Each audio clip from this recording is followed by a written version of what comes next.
friends, it's Nancy, and I'm here to do a flip through of my most recent project, favorite cookbook, Canada's favorite cookbook.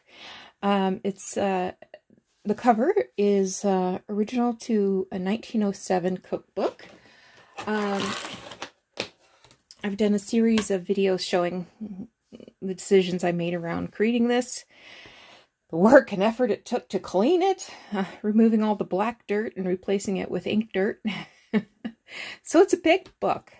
It's 7 inches wide and over 9.5 inches tall, and it's about 2.5 across the spine. So I have made this into a hidden hollow back spine. There's 12 signatures and a little bit of vintage lace there to decorate the header and the foot of that spine. As I've said before, the reason I like a hidden hollow back spine is because it opens the book very flat so that you can write in it. But let's start at the beginning. Oh, after I show you the beautiful edge with all of this lace and buttons, and I enjoyed that. Okay.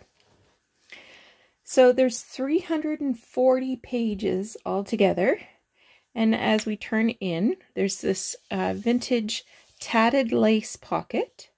It can flip down like that. And I made a tag out of pages from the cookbook and added some vintage lace as a tag topper there. And you can journal on the back. This is the title page from the original book. I have stitched it down and surrounded it with some tatted trim. And there's a variety of papers, but this is mainly for a journaling, writing, sketching kind of book, because it's already pretty full.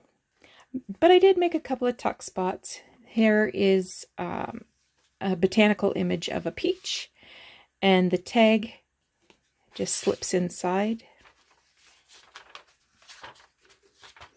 Lots of tea-dyed papers.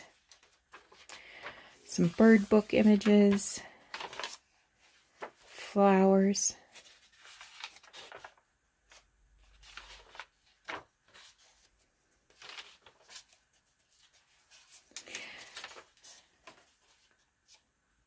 Some crochet trim here.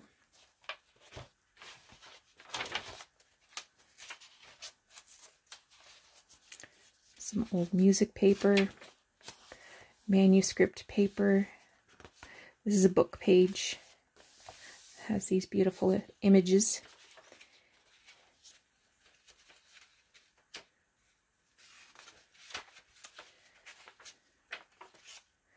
This is a little tuck spot here I created by using some vintage glassine, fussy cutting out a botanical image of currants, and then stitching it to the page. And it just has a tag to stick up in there. This is a little pocket I made by using some vintage linen. I've stitched on some old buttons, and this is an image of a plate, and I've glued it to some cards so that it can be used for journaling. And I thought a plate was a good idea because this is a cookbook. Here's a plate on this side, and it goes in this little pocket. And you can see that this button-edged hangs out on the side. This is a very old handkerchief that I've attached to the side of this page. Notebook paper, knitting book.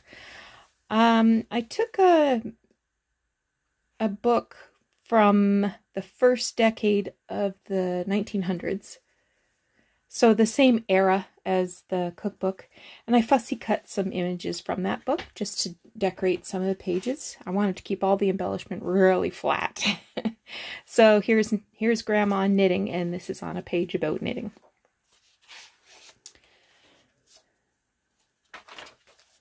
Some gooseberries, and again some vintage glassine. Another tag.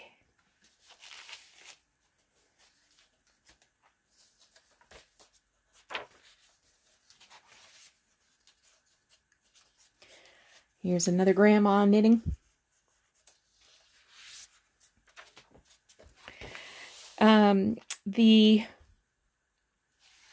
These pages are made by collaging pages from the original cookbook.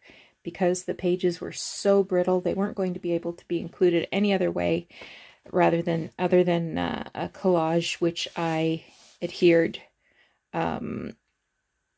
or I sealed with some Mod Podge.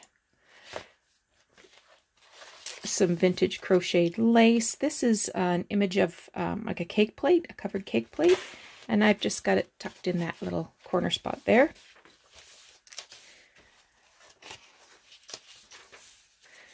Dictionary page. Some trees. Little image cut from that book that I was telling you about earlier.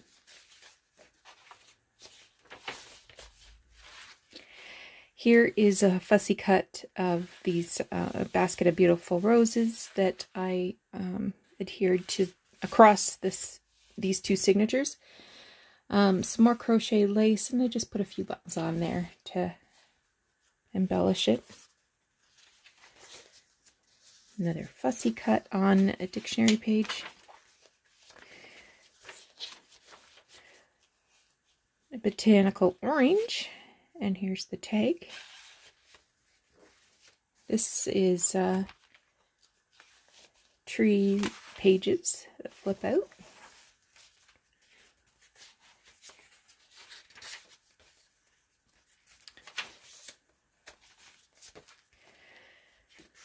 This is some netting, and I just sort of gathered up the netting in sort of a, what do you want, a festoon. How about that? And captured that with some buttons.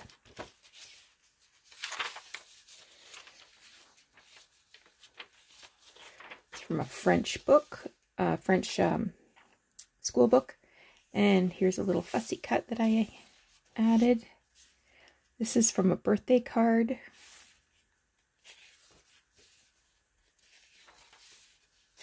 Little clocks.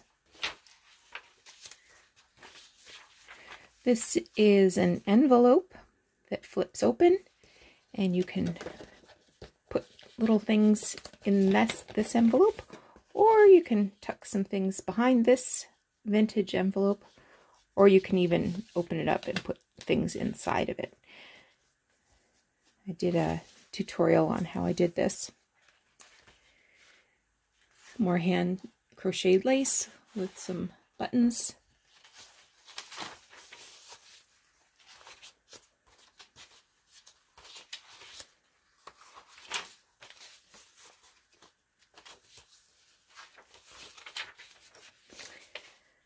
Another fussy cut.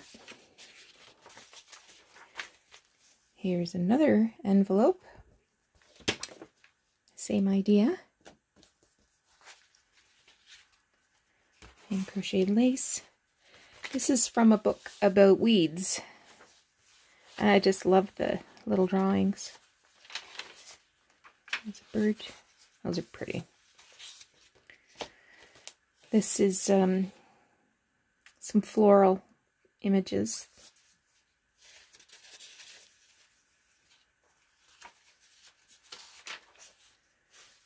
This is some actual vintage tape. Denison mending tape.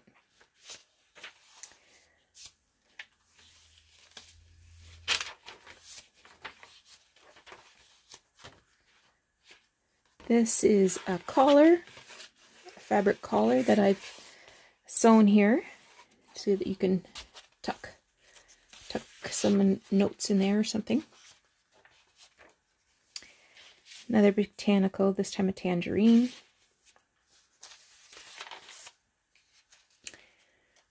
Book page with a beautiful basket of roses.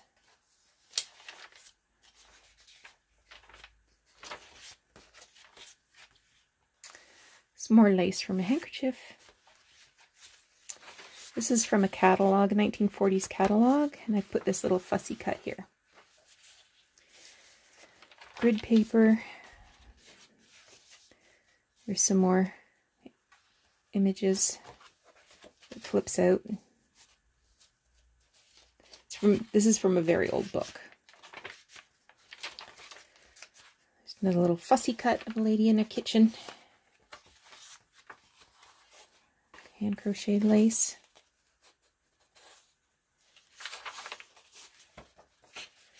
This is a cigarette, a vintage cigarette card, and this can be used to tuck things in. Here's a little scene cut, fussy cut from a book. Some more pink roses. Fussy cut.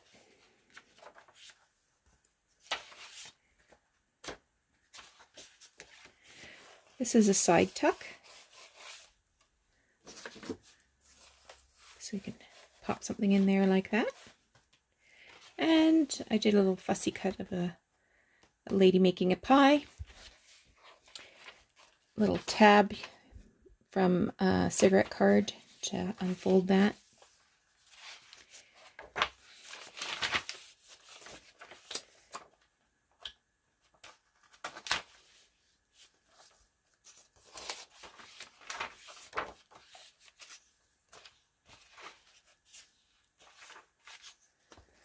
And here's a pocket I made by